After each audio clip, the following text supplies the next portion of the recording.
So I just filmed my what I got for Christmas, and I mentioned that I would be filming a review video and first impressions on my Gucci chain ring. So that is what we are going to be discussing today.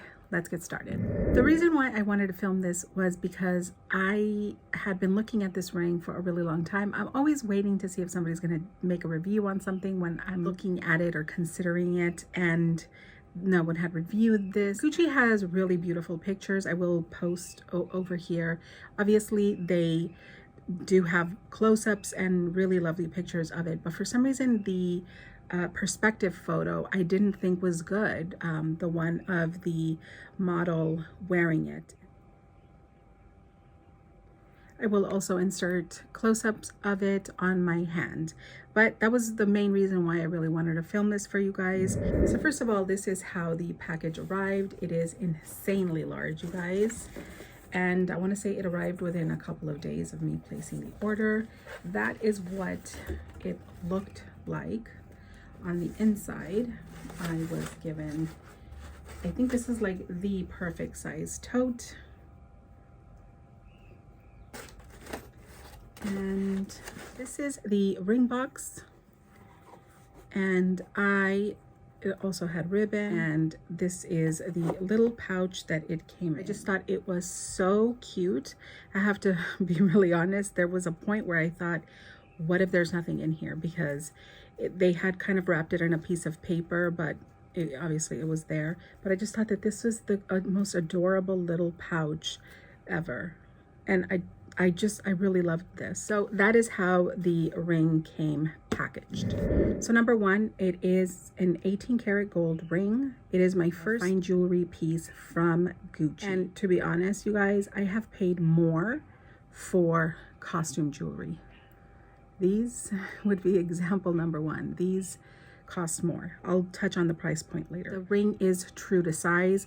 I went ahead and I purchased this ring in a size 17. I went in store to try it on. I tried on the 16, and the 16 fit my thumb. The only thing was that it was a bit of a struggle to get it in, and I know that when the summer months arrive, my fingers swell, so I just didn't want to deal with that. And I did decide on a bigger size. I know I had entertained possibly getting a pinky size, but if there's a jeweler that watches this, please let me know, because I've always wondered about this.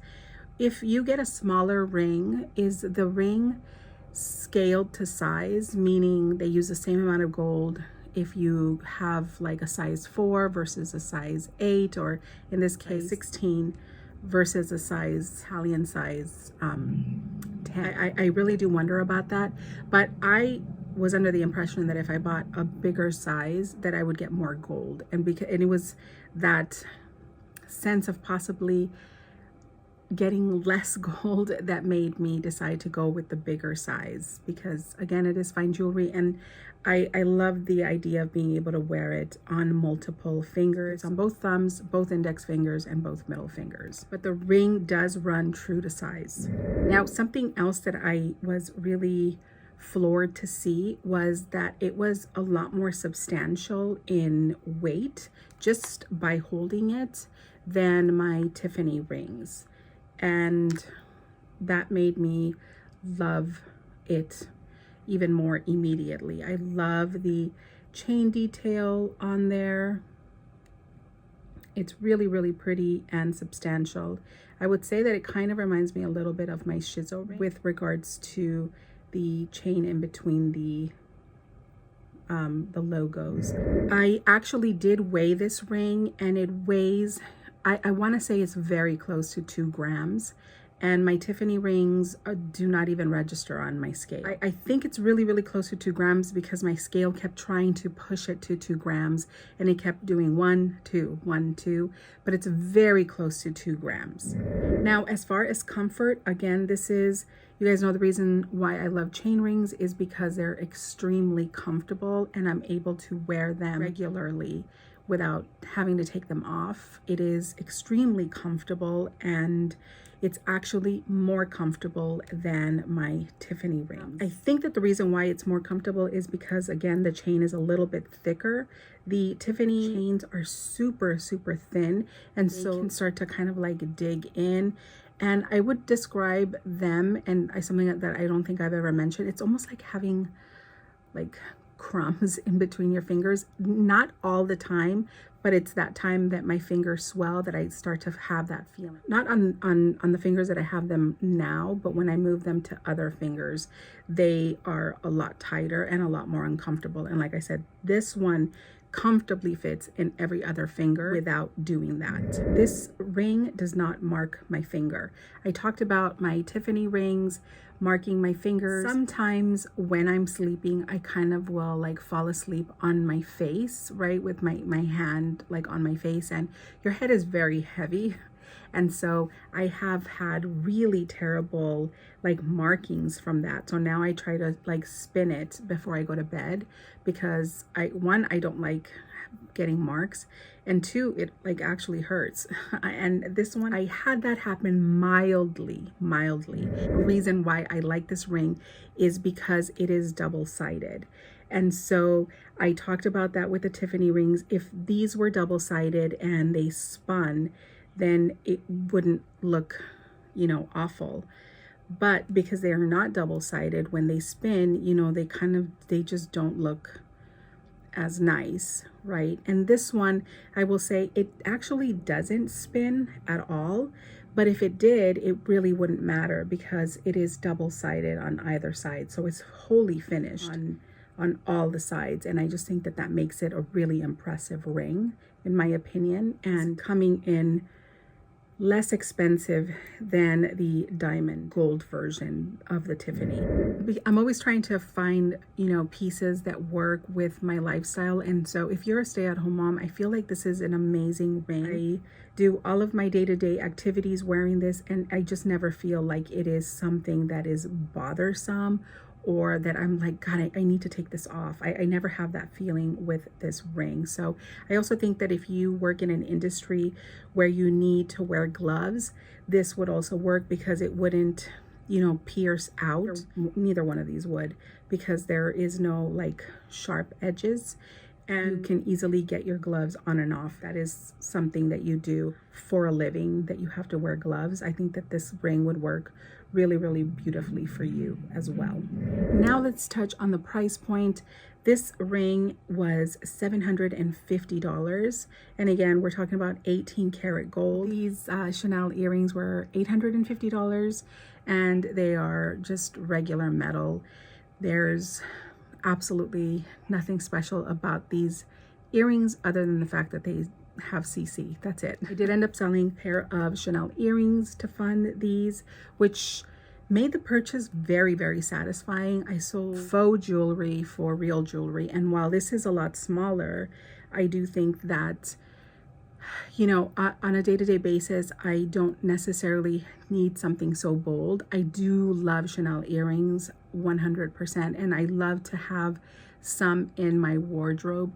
However, these are pieces that I gravitate towards way more, and so the price point for me is just delicious. It has been a really fun piece to wear. I've worn it every single day for, I want to say, a little over 30 days now, and completely obsessed with this. I love this ring. Regarding price point, I think that the fact that this ring does have 3 medallions does take the price point up several notches. I will be really honest with you. I probably would have purchased this had it just had a single medallion, but the fact that it had 3 medallions, I felt really, really took this up several notches. So I also think that that is important to note with regards to this ring. I know that some people might be turned off by the fact that the ring is a logo ring, but truth be told, because it's on like a smaller scale, it really isn't overtly obvious that it is a Gucci ring. And the logo looks more like a medallion than an actual logo, if that makes sense. And for me personally, that was the appeal. But if what you want is to see the GG, it's not obvious. So there's a play in the way that the ring was made. It looks like medallion-y, but it is a logo. So you're kind of getting the best of both worlds with this ring. It's just really, really lovely. Now, I did want to show you guys a photo that I took of stacking this ring, because I actually do think that it is something else that's a lot of fun to do with chain rings, and I talked about that. So in this photo over here, I stacked it with my Tiffany ring and my Shizo ring, and I think it looks really, really pretty. So I'm always like worried, am I getting too many chain rings? I would love to have them in every finger. It's absurd, but I like also the idea that I can stack them, and it doesn't always have to be like a ring on every single finger, but they look really lovely stacked as well. There is another version of this ring that I think is really gorgeous, and that is this one over here. This is a white gold version, and it has opal stones in it. I did try that one on as well. It is stunning, and I'm back and forth on whether or not it's something that I'm going to add. Maybe more so for stacking than for an individual ring, to be honest, which I wish I would have done that, but that's neither here nor there. It is really, really lovely. Again, it has real opals. It's like a blue sparkly opal. It's so pretty in person. It's gorgeous. And I want to say this one over here is $850. So the price point on that one is about the cost of these Chanel earrings for real gold metal. I know I said that I bought it in a size 17. Normally I purchase US size 8 is what I prefer for room, and that's what I use in order to fit rings in different fingers. I'm actually a size 7, but I prefer going up a size because weight fluctuates. I rather have them bigger, and also I do tend to retain water at times and my fingers swell, so I do prefer going with a size 8 just to not get that barrel finger look. And it does happen to me with these. If I move this to my middle finger, it's a bit uncomfortable. That is everything that I wanted to say, you guys. I really appreciate you guys watching. I will chat with you guys later. Bye.